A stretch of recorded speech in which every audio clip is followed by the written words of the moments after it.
Assalamualaikum warahmatullahi wabarakatuh. Halo semuanya, bagaimana kabarnya hari ini? Semoga selalu dalam keadaan sehat walafiat dan dalam lindungan Allah Subhanahu wa Ta'ala. Baik, sebelum kita mulai pelajaran pada kali ini, marilah kita berdoa. Bismillahirrahmanirrahim. Raditu billahi robba wa bil islami dina wa bi muhammadin nabiyyun wa rasulah. Rabbi zidni ilma warzuqni fahma. Amin.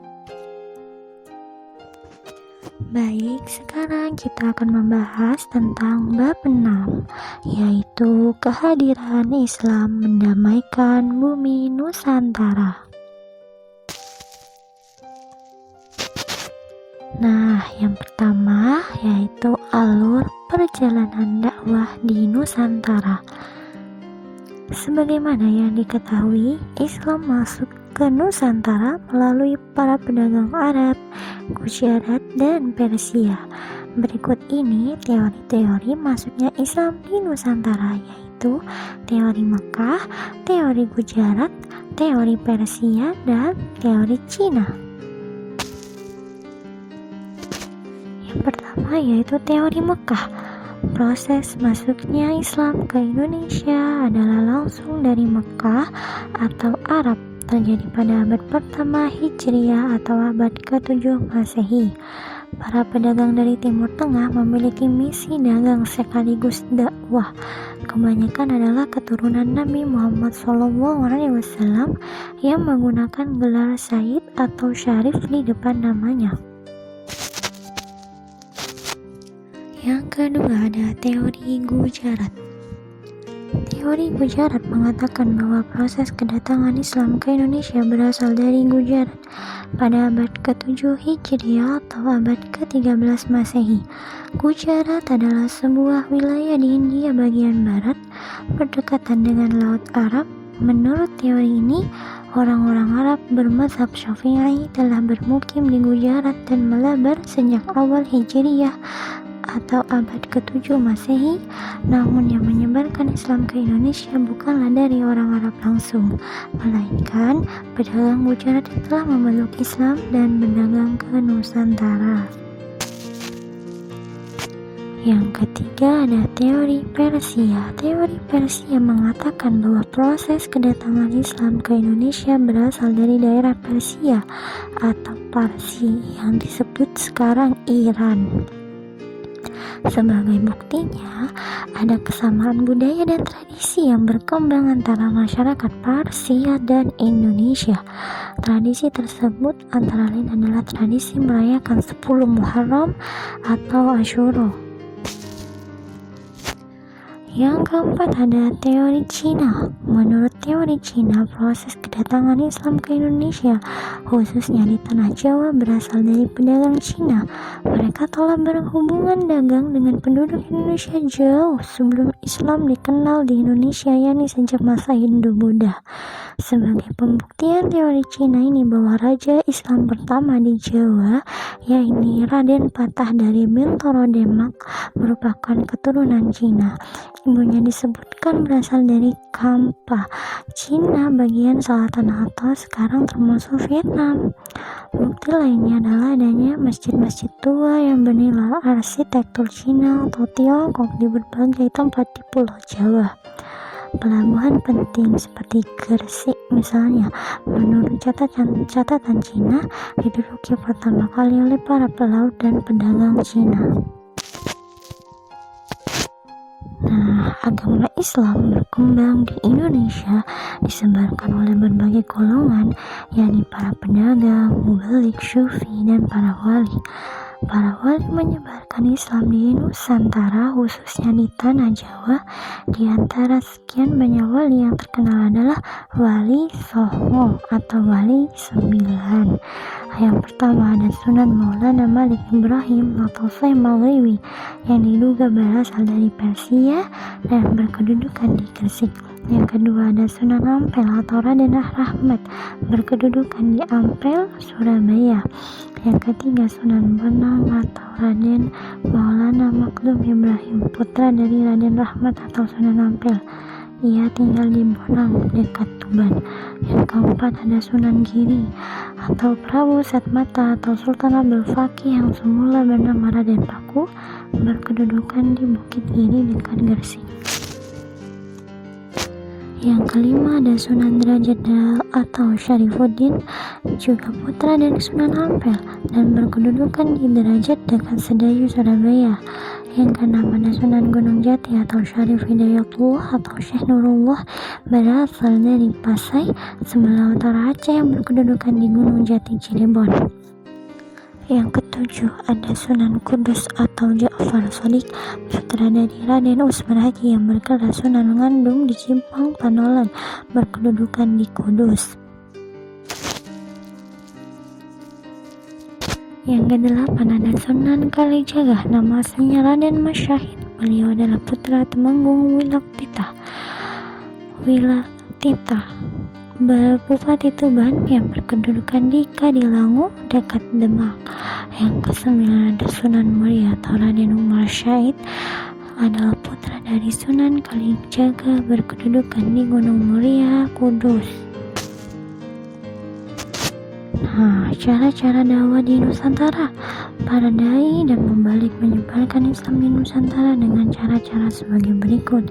Yang pertama, perdagangan. Sudah jelas ya bahwa perdagangan adalah salah satu cara dakwah di Nusantara. Yang kedua adanya perkawinan. Jadi para pedagang yang menetap di Nusantara, mereka banyak sekali menikahi perempuan-perempuan Nusantara. Dengan begitu mereka memberi keturunan, kemudian mereka bisa mengajarkan atau menyebarkan agama Islam. Yang ketiga, pendidikan. Pendidikan merupakan salah satu cara masuknya Islam ke Nusantara. Yang keempat, hubungan sosial. Jadi pada zaman tersebut cara menyebarkan Islam dengan hubungan sosial, yaitu seperti gotong royong, bekerja sama, karena orang Nusantara sangat ramah sekali. Yang kelima ada kesenian, yaitu dengan berbagai macam kesenian untuk menarik para masyarakat di Nusantara untuk masuk agama Islam. Selanjutnya, kerajaan Islam di Indonesia. Beberapa kerajaan Islam tumbuh menjadi kerajaan terbesar di Nusantara di Indonesia. Di antaranya Kerajaan Samudra Pasai, Kerajaan Aceh, Kerajaan Demak, Kerajaan Pajang 1568 sampai 1586, Kerajaan Mataram Islamabad 17 sampai 19, Kerajaan Banjar, Kerajaan Gorontalo, Kerajaan Ternate, dan Kerajaan Tidore. Yang pertama ada Kerajaan Samudra Pasai. Kerajaan Islam pertama di Indonesia adalah Kerajaan Samudra Pasai yang terletak di pesisir timur Laut Aceh, Kabupaten Lhokseumawe atau Aceh Utara sekarang. Bukti berdirinya Kerajaan Samudra Pasai adalah adanya nisan kubur terbuat dari granit asal Samudra Pasai. Sultan Malik Al-Saleh meninggal pada bulan Ramadan tahun 696 Hijriah yang diperkirakan bertepatan dengan tahun 1297 Masehi. Tahun 1521 Masehi, kerajaan ini ditaklukkan oleh Portugis. Selanjutnya Kerajaan Samudra Pasai mulai mundur dan berada di bawah kekuasaan Kerajaan Aceh. Kerajaan Samudra Pasai berakhir pada tahun 1524 Masehi. Kerajaan Aceh. Kerajaan Aceh terletak di daerah yang sekarang dikenal dengan nama Kabupaten Aceh Besar. Nama Aceh menanjak dengan cepat pada abad ke-17. Sejak itu, seluruh Aceh berada di bawah naungan Aceh Besar yang berpusat di Kutaraja. Sultan pertama yang memerintah dan sekaligus sebagai pendiri kerajaan Aceh adalah Sultan Ali Muayyad Shah dalam tahun 1514 sampai 1528 Masehi. Peletak dasar kebesaran kerajaan Aceh adalah Sultan Alauddin Riayat Shah yang bergelar Al-Qahar. Pada masa pemerintahan Iskandar Muda, kerajaan Aceh mencapai puncak kekuasaannya. Selanjutnya, Kerajaan Demak. Kerajaan Demak terletak di Kabupaten Demak, Jawa Tengah. Kerajaan ini merupakan kerajaan Islam pertama dan terbesar di pesisir utara Jawa. Wilayah Demak sebelumnya merupakan kadipaten dari Kerajaan Majapahit. Kerajaan ini tercatat menjadi pelopor penyebar agama Islam di Pulau Jawa dan Nusantara. Kerajaan Demak didirikan oleh Raden Padah pada tahun 1478 Masehi. Beliau merupakan putra Prabu Kertabumi, seorang raja Majapahit.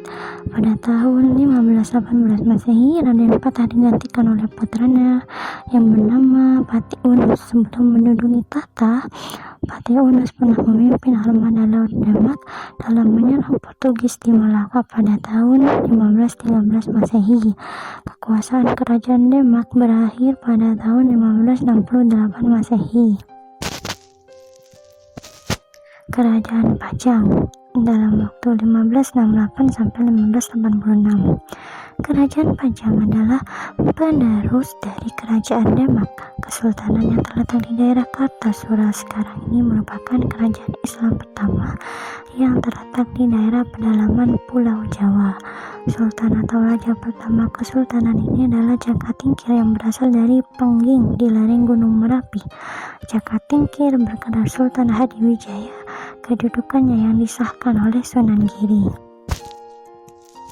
Selanjutnya ada Kerajaan Mataram Islam pada abad 17 sampai 19. Kerajaan Mataram Islam berdiri pada tahun 1586 dan raja pertamanya adalah Sutawijaya yang bergelar Senapati Inggalaga Sayyidin Panatagama. Artinya panglima perang dan ulama pengatur kehidupan beragama. Pusat kerajaan ini terletak di sebelah tenggara kota Yogyakarta, yakni di Kota Gede. Kerajaan Mataram mencapai puncak kebesarannya pada masa pemerintahan Sultan Agung Hanyakarakusuma pada tahun 1613 sampai 1645 Masehi. Selanjutnya ada Kerajaan Banjar. Kerajaan Banjar adalah kerajaan Islam di Pulau Kalimantan, tepatnya di Provinsi Kalimantan Selatan saat ini. Pusat kerajaan Banjar yang pertama adalah daerah di sekitar Kuin Utara atau Banjarmasin sekarang. Namun setelah Keraton Kuin dihancurkan oleh Belanda, pusat kerajaan dipindahkan ke Martapura. Kerajaan ini berdiri pada tahun 1526 Masehi dengan Sultan Syuriansyah atau Raden Samudra sebagai Sultan pertama. Kerajaan Banjar runtuh pada saat berakhirnya Perang Banjar pada tahun 1905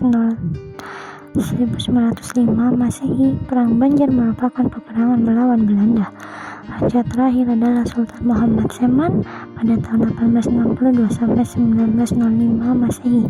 Beliau wafat pada saat melakukan pertempuran dengan Belanda di Puruk Cahu. Selanjutnya ada Kerajaan Goa Talu. Awalnya Goa terdapat 9 komunitas yang dikenal dengan nama Batai Salapang atau 9 bendera,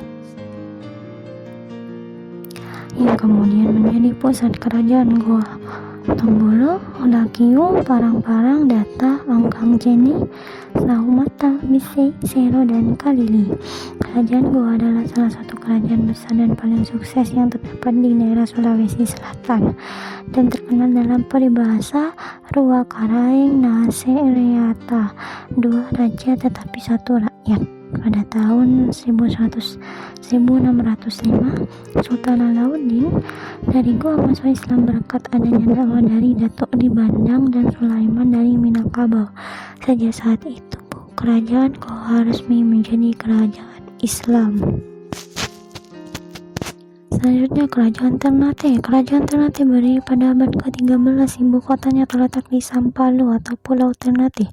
Raja di Maluku yang mula-mula memeluk agama Islam adalah Raja Ternate, yaitu Gabi Baguna atau Sultan Marhum yang masuk Islam karena menerima pengaruh dakwah dari Datuk Maulana Husin. Ia memerintah pada tahun 1465 sampai 1485 Masehi. Kerajaan Ternate banyak menghasilkan rempah-rempah sehingga Ternate banyak dikunjungi oleh pedagang-pedagang dari Jawa, Melayu, Cina, dan Arab. Sultan Ba'abullah merupakan pemimpin Ternate yang membawa Ternate pada masa kejayaan. Beliau mengusir Portugis dari Ternate pada tahun 1575 Masehi. Wilayah Ternate sangat luas, meliputi seluruh kepulauan Maluku Barat dan wilayah tengah, timur, dan hingga selatan Filipina, di mana Islam tersebar luas. Ia memiliki armada yang tangguh. Kerajaan ini berakhir pada saat Spanyol dan Portugal menyerang, di mana Sultan Ziyad Barakat ditahan dan dibuang ke Filipina. Belanda dengan VOC-nya memberikan bantuan atas permintaan Ternate dengan syarat VOC diberi hak monopoli perdagangan rempah-rempah. Sejak saat itu terjadi konflik berkepanjangan hingga kerajaan ini runtuh. Selanjutnya Kerajaan Tidore. Kerajaan Tidore adalah kerajaan Islam yang berpusat di wilayah kota Tidore, Maluku Utara. Kerajaan Tidore terletak di sebelah selatan Ternate. Menurut silsilah raja-raja Ternate dan Tidore, Raja Tidore pertama adalah Sahadati alias Muhammad Nakal yang naik tahta pada tahun 1081 Masehi. Raja Tidore pertama yang memeluk Islam adalah Raja ke-9, yaitu Ciri Liliati, berkat dakwah Syekh Mansur dari Arab. Kemudian diberi gelar Sultan Jamaluddin. Agama Islam masuk pertama di Tidore sekitar tahun 1471 Masehi. Kerajaan Tidore merupakan penghasil cengkeh yang besar yang sangat laku di pasaran Eropa. Kerajaan Ternate juga berhasil memperluas pengaruhnya ke Halmahera, Pulau Raja Ampat, Seram Timur, dan Papua yang dipersatukan dalam persekutuan Olisiwa. Sekian pelajaran kali ini, semoga bermanfaat. Kurang lebihnya mohon maaf. Sebelum kita tutup, mari kita membaca doa kafaratul majelis. Bismillahirrahmanirrahim. Subhanakallahumma wa bihamdika asyhadu an la ilaha illa anta astaghfiruka wa atubu ilaik. Walhamdulillahirabbil alamin. Wassalamualaikum warahmatullahi wabarakatuh.